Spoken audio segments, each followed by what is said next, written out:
Welcome back to the Gyrl podcast. I'm Kyra. All right, I'm really excited. We have an amazing guest. So, Michael, welcome into the Gyrl podcast. Thank you. I'm excited to be here. Awesome. Well, before we dive into our chat, why don't you get us started with telling the audience listening and watching who you are and what you do? Sure, I'd be happy to. So I am Michael Mammina, and I am a master life coach, amongst other things. But essentially, my mission is really to help people live a life to the fullest, confident, healthy, excited, and I say with the happiness you deserve, where you feel perfect exactly as you are.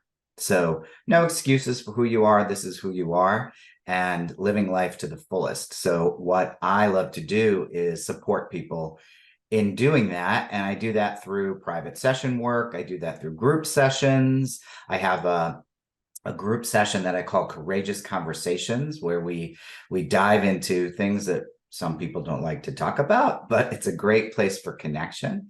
I also do transformational travel. I just got back from Costa Rica last Saturday, yes, where I led a retreat there. Have another one coming up in March next year. So I love doing that travel work. I do speaking engagements. Again, master life coach. I also am a life cycle celebrant. So what I do is I am a wedding officiant. So I get to write custom wedding ceremonies and celebrate weddings and connections for people. And I'm an infinite possibilities trainer with Mike Dooley. So you see thoughts become things. Mm-hmm. So that's an important thing that I believe too. So lots of things that I do, but essentially what I do is I really help people just really dive inside and have an opportunity to get to know themselves and see what they want to do and be in their life. Awesome. I love that. So many talents, so many Thank you. talents that you are using to help other people, which is fantastic. So, okay, so let's dive into some pieces of it, right? Sure. I know a part of what you do for others is really helping people to, through reinvention coaching. Yes.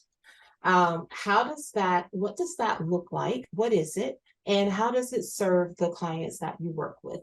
Okay. So it's a program that I take people through. It's a 9-week program. And reinvention coaching is essentially returning to the essence of who you are. So it's really taking an opportunity to go through a series of conversations each week where we dive in and we look at vision. Where do you want to be in your life? What is sort of tapping you on the shoulder? We all have those things or desires, but sometimes we don't even realize that things are in the way. So what we do in the coaching work is we help identify, through using some proven tools, things that you can do to sort of move obstacles out of your way so that you can really emerge and move forward with good, strong boundaries, with self-worth, with self-confidence, just being who you are and stepping forward in life the way you want to see your life be. I believe that we can really achieve anything that we want, but so many times we have no idea what we really, really want. Mm-hmm.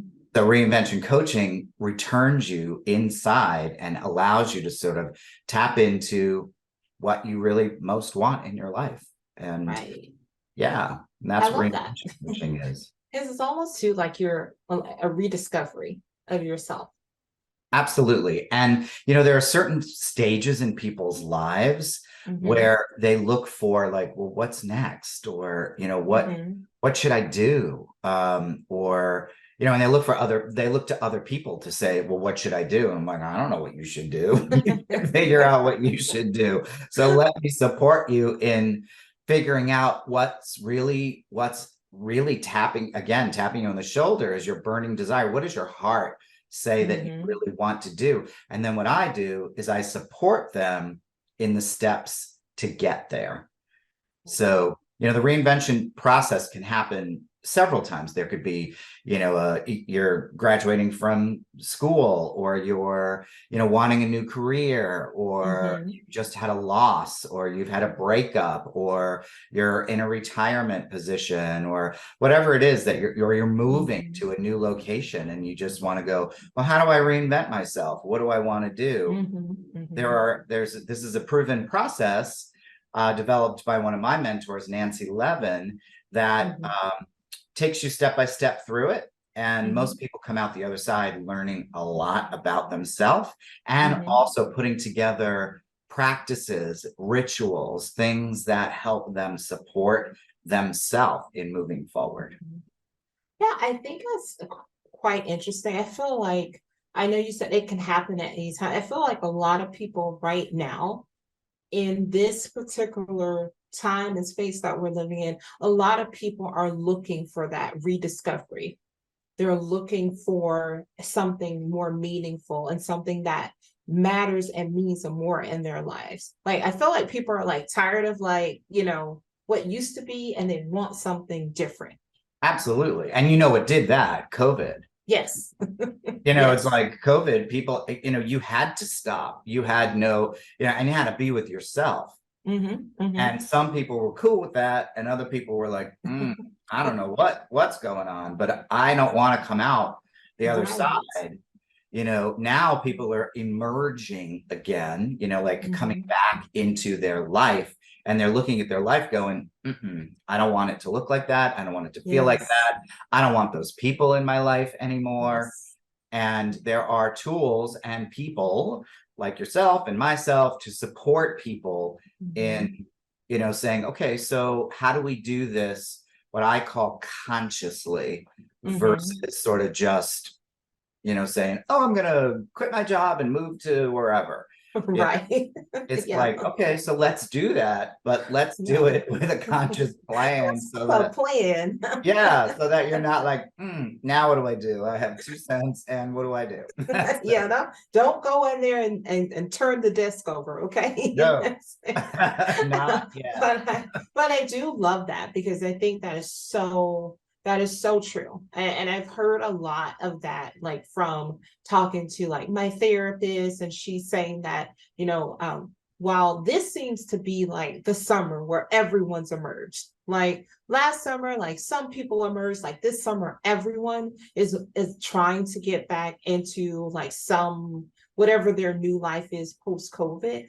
But I did, my therapist said to me, she said, but a lot of people, exactly what you said, she said, but this is also a very like high summer, like summer with a high depression. A lot of people have looked at their lives and like they're not happy, they don't have friends, they don't feel like they have a path. And I was like, wow, like I really like I my heart feels for them because I do know how that feels. For I was a really late person to like get back out. Like, I mean, this summer, like even when this start, like when spring and people start going back out, I was still like in the house. Like I only travel like when I had to travel for work. So it was just like going to work, come back. I work at home, so work at home. And I like told myself, I was like, well, you're responsible for like creating the life that you want moving forward. And you have to take a step. Like you've got to step out. Like you can't just keep sitting in the house and doing the same thing. So I started just taking baby steps, right? Of like, oh, like my husband and I might do this small thing first. We started like we have like a motorcycle. So we started riding first, like outside. And that felt like, okay, this is safe. Like I can control this. And then, one thing we really enjoy doing, we always love to go into the movies. And so we have started back, I've gone to the movie several times this summer. And last night I went to see Beyonce in concert. So Oh, it's like wow. all these like, but small, but I've done it at my own pace. Yes. Yes. Because the key is that with COVID, people lost control. Hmm. Like life just said, we're taking control. And so people lost control.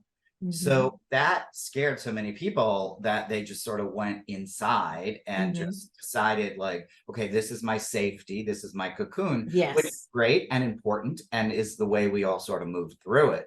But it's really that, okay, so no, how do I emerge and what do I emerge as and what's comfortable? And I love what you're saying, because I think it's key that people take step by step and you don't bust open the door. Same thing, like we said, don't go flipping over the disc. It's like, it's like do what you're comfortable with, because that's like tiny. I always say tiny steps can win the marathon. It's like it's step by step. And if you could just take those steps at your comfort, that's how it's going to be okay. Yes. Yes. Yeah. All right. So let's talk about fly. Yes. Tell us all about it. All right. So fly is, I don't think I came up with it, but I like it. Fly is an acronym for First Love Yourself. So I love that. I love when I heard that, I was like, oh yeah, to me, that was the thing in my life until I had a really high powered career. I was like very successful, award winning, traveling the world, da da da da da da da da. And outwardly, I looked amazing, but inwardly, I was not okay. And I knew it. And ultimately, through lots of coaching work, actually, I really discovered that I didn't love myself. I'm a gay man, and there were so many things that I thought like, oh, I march in the gay pride parade. I'm cool. I do this, I do that. But inwardly, I was like, like you think you love yourself, but you really don't. So until and I always say this to people, like you need to take that inner journey and do that inner work, take that journey within, because that opens the door to loving yourself. And, even Lady Gaga said, if you can't love yourself first, you truly cannot understand what it is to love another person. It's that self-love that will give you it empowers you to live life from that place of love. And then also nobody can hurt you or take that away from you, because this is the first love. That self-love empowers you to do the same for others, and you almost become like a path for other people to see and go, wow, look at that. It's like has a ripple effect. When you can love yourself, then it sort of starts moving out. So fly, which is first love yourself. I love obviously the acronym of flying. I actually in Costa Rica was in this tiny little airplane flying over the ocean, and there was a huge whale that came out of the ocean, and it was just like, oh, I am flying. Like, it was so beautiful. But what it did for me was really learning to love myself. And when I work with clients, when they can really tap into that self-love, they're unstoppable. There's nothing that they can't do. So that's why I love that. We all want that feeling that says, I love and accept myself completely, exactly as I am today. And it's almost like a feeling of being home within yourself. Yeah. And I that's love that. Yeah, I absolutely love that. And I love that, you say where I am today, because I think that people have to realize like it is about, giving yourself grace, like, giving yourself that grace, and not focusing on the things that you want to change. Like love yourself where you are in this moment. Yes. Flaws and all the flaw, everything, all of it. Everything. Because the flaws are your teachers. Yes. Like that's why they're there, so they're your greatest teacher, so again, and you're right, exactly where you are right now, because 2 minutes from now, you're not the same person. The next morning, you are not the same person. You always have an opportunity to look at, where am I at? Where do I want to be? Where do I want to go? And if you don't want to go anywhere but sit on the couch, that's perfectly fine. But, my whole thing is about bringing the unconscious to your consciousness. So everything is moving forward with intention and conscious, conscious behavior, conscious choices, conscious awareness, and loving yourself takes a conscious choice. Yes. Yes. I am so glad you said that because like you don't just wake up every day and say, like, oh, I'm in love with me. Like you do not, because you wake up and you see you don't see the love first. You wake up, you look and you see the things that are wrong.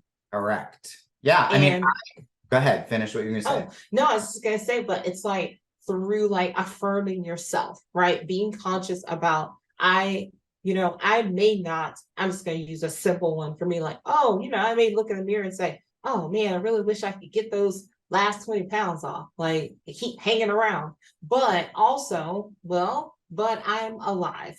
My body is awake, it's sustaining me today. So just really trying to focus on like the positive things and the affirming things of like, well, my body hasn't let me down yet. So I love you, girl, Yes, absolutely. If you could wake up in the morning and look in the mirror and say, I love you, girl, like, yeah, yes, yes, yes. It's really important. It's like, because you're right. I mean, I at one point in my life lost 150 pounds.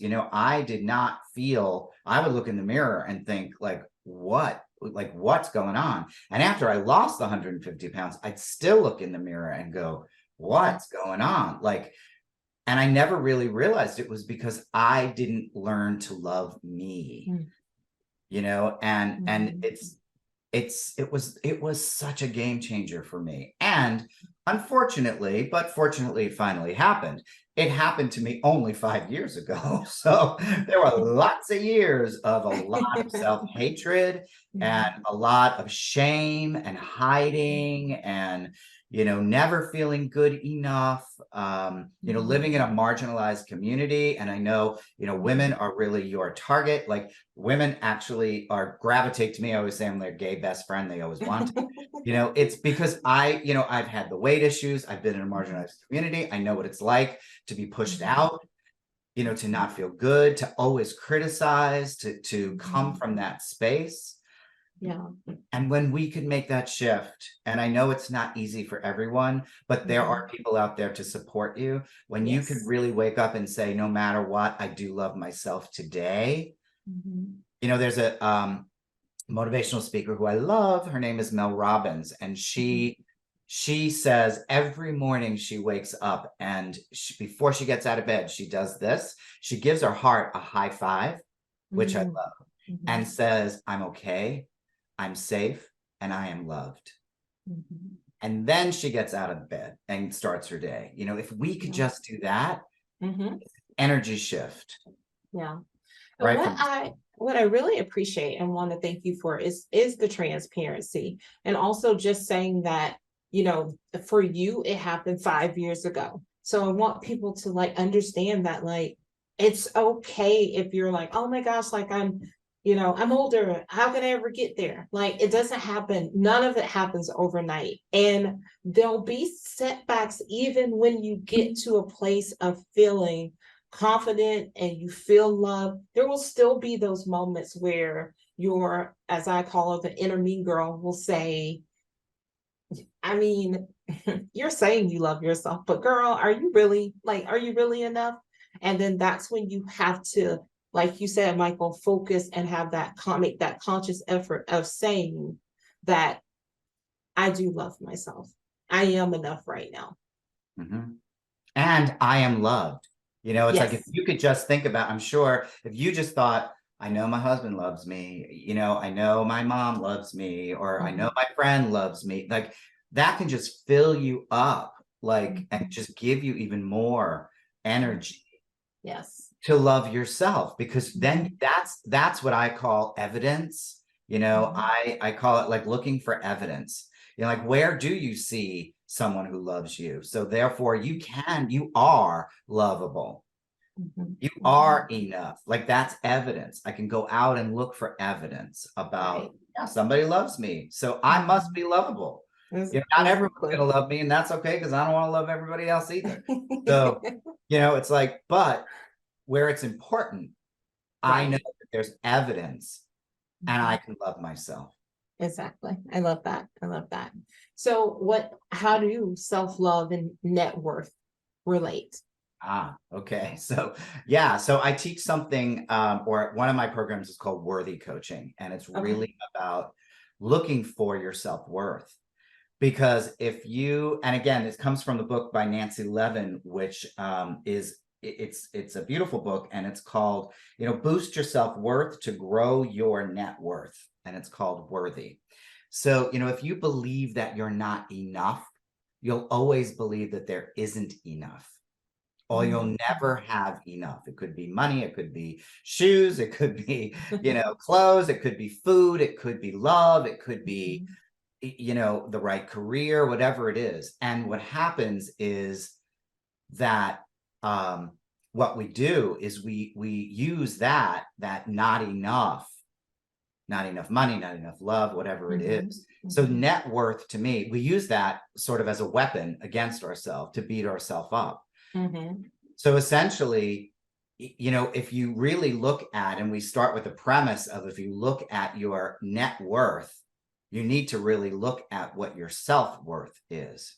Because if you truly believe you can have whatever you want, and I'm not talking about winning the lottery, but net worth is truly the totality of your life. Waking up in a safe place, waking up with a roof, waking up, out in nature, whatever it is that you really want. Yes. Then you really have that possibility of boosting your self-worth, which then really, it just opens up doors. It's almost like it's a little magical because when you really can tap into your self-worth and really look at increasing your self-worth and net worth while you're achieving your desires, because it sort of goes back to, what do you really most desire in life? And when we look at part of the exploration is looking for desires in your life, and most people, again, don't really even know. Maybe they could list like 5 things that they really desire. So we actually do an exercise where there's 50 desires that you need to write down. And, you need to really look at, how do I become worthy of all of those things? Because here's the thing, and this is a major message, is that we are born worthy. We are inherently worthy the minute we are born onto this planet. The problem is that through life, like so many things, we forget. So it's time to shift it back to, again, let's look for evidence of your self-worth. Where does someone value you? Do you have a home? Once you start looking for what's right versus what's wrong, suddenly you realize that you have a lot of worth, and your net worth is a lot higher than you actually know. Awesome. I love that. Yeah. All right. Talk about shadow beliefs and how they hold us back. So shadow beliefs are one of my favorite crazy things that I love. The shadow actually was the work of Carl Jung many years ago.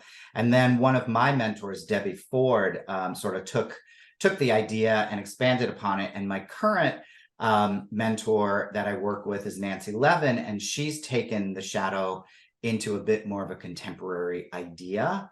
And so what basically shadows are, or shadow beliefs are, these long held limiting beliefs about ourselves or about the world. So they were formed at a young age, usually under the age of 10. But what happens is they're in our unconscious, and they go into our unconscious as like a way of being or a belief about ourselves. For instance, if somebody calls you stupid when you're a kid, when you're a child, you can't really discern on, am I really stupid? Am I not stupid? Is this person stupid? Like, whatever the case may be. And what happens is our brain at that time in life makes everything mean something about us. So we take on the belief of, I am stupid, and we put it into our operating system, so to speak. because Mhm. at that time in your life, you're a sponge and you're just sort of deciding, Right. Mhm. how you're going to be in the world. Right. But what happens is that gets put into your subconscious, and it becomes part of your operating system, telling you what you can and cannot do in your life. Mhm. Mhm. So, for me, I know one of my shadow beliefs was I was stupid. And I wound up being in special reading classes. I wound up not taking any languages. I couldn't spell. Like, I could still say I can't spell, like all of those kinds of things. Mhm. And those are beliefs that I've been holding for Yeah. years. So shadow beliefs are small things like I'm stupid, I'm not good enough, I'm Mhm. unworthy, I'm ugly, like, Mhm. things that, again, as a child, someone might have said, not even necessarily maliciously, but Mhm. you take it on Mhm. Yeah. as this is my belief. Yeah. Or if like your parents get divorced, you may take on, I'm unlovable because Mhm. they broke up because of me. Mhm. So then when you're an adult, if you could look at, okay, so if you believe you're unlovable, let's look at the origin point of when that happened. Mhm. When we can get to that origin point, then we usually can bust it open and create a new belief, because we then can have, as you mentioned earlier, grace for that child to say, Mhm. okay, I got it, but that divorce wasn't about you. It was Mhm. about them. Right. Yeah. But Okay. these shadow beliefs they're really long. They're limiting beliefs, they're long held beliefs, Mhm. but when you could get to the essence of them, they are a game changer in your life also. Mhm. Yeah, Yeah. because people don't even realize that they're there, and they're like, oh yeah, I get it. I understand. Some of Mhm. it comes out of trauma. There are beliefs that come out of, sexual abuse and verbal abuse and all kinds of things, deaths. Mhm. So if you can find them and open yourself up to a new belief as the adult, again, it brings the unconscious into the conscious. Mhm. So did any of that make sense? Because that was a long. Oh, no, that was perfect because Okay. that was so perfect because it took me back. I remembered something. Like I remembered something when you started to say like, so it was someone called you stupid. I remember I was I know I was under 10 because I was in the brownies, which is like the step before the Girl Scouts. Right. And I was at Disney World, and I remember being there, like going to the gift shop, and I got this little like Cinderella, like it was like a mirror. And you like open up the little compact. And I remember one of the adults saying, be sure not to break that mirror. Mhm. And then she like, ha ha ha. And I just remember the feeling that it gave me, that I was like, well, am I ugly?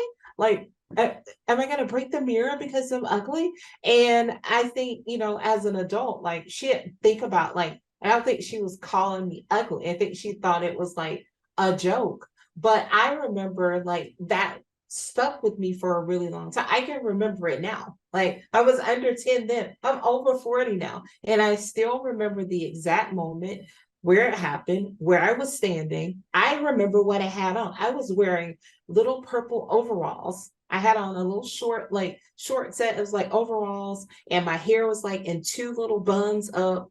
And I can remember standing there, and I still know the feeling. I still am experiencing that Right. feeling right now. Right. Exactly. And think about this. Could that child possibly have been ugly? Mm-mm. Looking No. all cute in that little purple outfit and her hair, and like, I can no, tell you, Michael, I wasn't, because I saw the no. photos when I was like, Right. wait, what? Right. But do When did you you say see that? how that is? It's unconscious. It's under there, Yeah. and you don't even realize it. So when you could bring it to light, you then can have compassion. And we always say, is it true? You can rewrite the story. It's not Yes. true. Yeah. So when you can rewrite that story, that's when you break open these shadow beliefs, or these beliefs that no Mhm. longer serve you Yeah. as they did as a child. And you can say, okay, you could discern now as an adult and say, you know what? I am not ugly. I'm beautiful. I mean, look at you.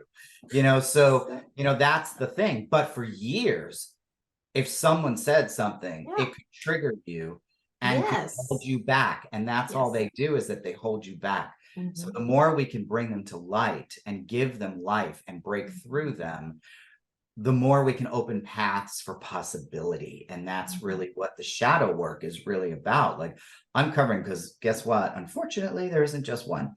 There Yeah. are many. When you start digging Yeah. and you go, oh yeah, there was that, oh yeah, that happened, oh yeah. Hmm. And then Hmm. it becomes an exploration, because when someone says something and you get triggered, the Hmm. first thing you should ask yourself is, what do I make this mean about me?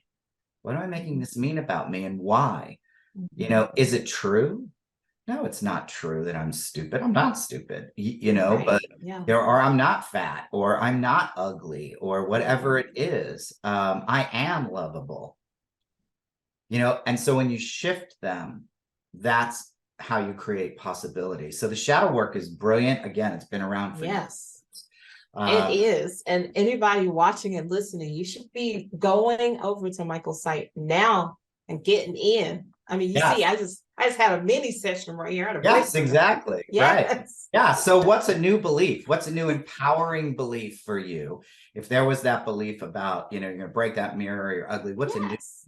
what can you take inside as a new belief? Exactly. That I am not like, that was just someone, this how I think that was just some rude adult who was just um, picking on a child, and that I just absorbed their negative energy, whereas I should not have done that. Like, I'm a rock star. I was beautiful then. I was Right. somebody. I was strutting. I Yes. was Yeah. strutting in my purple little jumpsuit. So Yeah. I mean, that's the belief. I am a rock star. Like, can you yes, embody that? I am a rock star. Because here's the thing, perhaps she was feeling that way about herself, and she yes, projected it on to the first hmm, person that came along.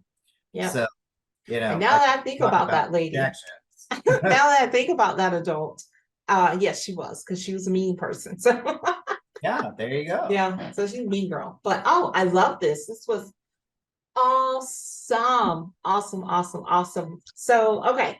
I know you talked a little bit about your programs at the beginning. Is there anything else you'd like to share about programs and how people can work with and how they can connect to you? Yes, I would love to. So I do have several programs like reinvention coaching, worthy coaching. I also do boundaries coaching, which is a good one. Mhm. I have another program called Jump and Your Life Will Appear. So if you're ready to make Oh, a big change, mhm. I do a relationship program called New Relationship Blueprint, which is really about not necessarily relationships with others, but relationships with yourself. And I'm Mhm. actually going to be doing an online, I think a weekly, almost like a book study in September, about New Relationship Blueprint, which is Mhm. really cool. I also do a program called Healing Your Heart, which is an opportunity after a divorce or a loss, like freeing yourself from the pain of heartbreak Mhm. and discovering healthy relationships. And then I Mhm. also do shadow coaching. So breakthrough shadow coaching is, breaking free to you. Uh, Mhm. I do one-on-one coaching, and on my website, actually, I do a free session. So at michaelmammina.com, you can go there and grab a free session. There is no obligation after that, but Mhm. we could play around with any of those ideas. Mhm. You can find me on social media. I just started playing on TikTok, which is crazy because I don't know what I'm doing, but I'm having fun. Nice. Yeah. So I'm there. I'm on Instagram, like all of that kind of stuff. Connect with me. I love talking to people and really supporting people. I mean, that's really my mission. It's like once I learn to love myself, I just want to like give it out of the grocery store. Nice. I love that. Yeah. Yes. Awesome, awesome. Well, we will make sure we drop all those links in the show notes. Great. Thank you. And what we'll do next is we're going to move into three things with Michael. It's a way to help our audience just get to know you a little bit better. For number one is a two-parter. How do you start your day and how do you end the day? So it may sound cliche, but I start with gratitude. So literally before I get out of bed, I find three things that I'm grateful for that I know is going to happen in the day. And that's when I do my thoughts become things. Mm-hmm. And before I go to sleep at night, even if it takes me just 3 seconds, I will go through my day, scan it, and go, okay, so what do I have to be grateful for today? Mm-hmm. Like yesterday I went to an art museum, and so it's like it could be little things, or things like, what, my partner took out the garbage, like I'm grateful for that. But again, when you live in that space of gratitude, you're Mm-hmm. looking for what's right in your life versus what's wrong. And those are the three things that I do each day Mm-hmm. before I go to bed, and how I start and end my day. I So love it. Awesome. All right. If you're a goal or intention setter, what is one thing you set for yourself this year? connection, connection. Again, I'm emerging out of, and you work from home, I work from home. It's like Mm-hmm. this screen becomes my office. I'm really looking for connection. So I put together 2 new home groups where I bring people into my home for those courageous conversations, private clients, the retreats. Like I said, Costa Rica, I just finished that. I'm looking at doing one in Sedona in the fall. So I'm connecting, speaking engagements, podcasts. Thank you so much for this. I've been loving this since we've started. So for me, my intention and goal is connection. And, I love the reminder, and thank you for this. Like, I want to see what's comfortable for me as I'm doing it. Like, I don't want to shoot out like a rocket. I really want to take it step by step, but that's my goal and intention. Awesome. I love that. And last, what is a book, a show, podcast, or anything that you're like, I just love doing this right now? Well, aside from this podcast, Right. exactly. One of the shows that's really influential right now for me on Netflix is Heartstoppers. It's about LGBTQIA kids who are just living and thriving. It's like live and let thrive is sort of the way, and they're fluid in the way they live their life, and they're supportive, but they hit the struggles. It's a really, even if this is not your community, LGBTQIA, it's still a great example of how people sort of ebb and flow through life, and hits lots of different struggles that, from eating disorders to, it speaks to me. There are so many things on so many levels. And then I have to say also Sweet Magnolia. I'm like, Oh already, my gosh. Yes. I love that show. love those people. So Yes. Awesome. Thank you so much. Okay. So first I want to just say thank you for joining me today. I love this conversation. Like, thank you. Me really too. has been so great and really like touched me in my heart. Like my bones are like, yes. But before I let you go, can you please leave the audience with 3 things you'd like them to take away from our conversation? Yes, absolutely. So remember shadow beliefs. Those are just your limiting beliefs that were created as children to hold you back. So you have the opportunity to switch them or change them by asking, what am I making this mean about me when something's hitting you? And see if you can shift that around to something new and empowering. Remember, we're all meaning making machines, and we need to sort of say, okay, enough of that. The other is you are worthy. You are inherently worthy of the best life that you want. It was your birthright. No one can take your worthiness away unless you let them. And when they try to take it away, it's usually because of their own lack of self-worth. So don't let them do it, essentially. Exactly. And then remember always to fly. First, love yourself, because when you do, you have the power to love others completely authentically. Awesome. Awesome. Love all those. Well, Michael, thank you so much. You can always come back here and share with me and the audience in the future. All right. All right. Well, stay tuned, everyone. I'll be right back. Welcome back to the Glow Up Girl podcast. I'm Kyra. I want to really thank Michael for joining the show today. That conversation was amazing. So you heard us, and you heard my discovery of a shadow belief that most likely have been holding me back for some time from when I was a child and I was a brownie. So Check out the show notes, check out all his links if you're interested in learning more about what he does and how you might be able to work with him. If you want to learn more about Glow Up Gyrl, visit us at glowupgirl.com. You can check out You can check out past podcast episodes, sign up, join the show, grab our social links, and so much more. Be sure to check out our career-focused podcast episodes as well. It's where I talk about my personal career journey. And also be sure, if you haven't, to check out our Patreon community. You can get a Glow Getter membership for only $5 a month. So when you join, you'll get access to exclusive career tips, guidance, resources, and more, all being designed to help you create a life and career that you love. So if you're just starting out or you're looking to level up, our membership will empower you and help you reach new heights. Now, if you're listening on a platform where you can leave a review or rate the show, please do so. Also, make sure you're sharing this podcast with your friends, your family, your coworkers. Don't keep all this goodness for yourself. And be sure to tag us online. If you're posting on social, be sure to tag Glow Up Gyrl. As always, I want to thank everyone for taking time out of your schedule to join me today, and I will see you all next time. So until then, stay focused, fab, and glow up. Take care, everyone.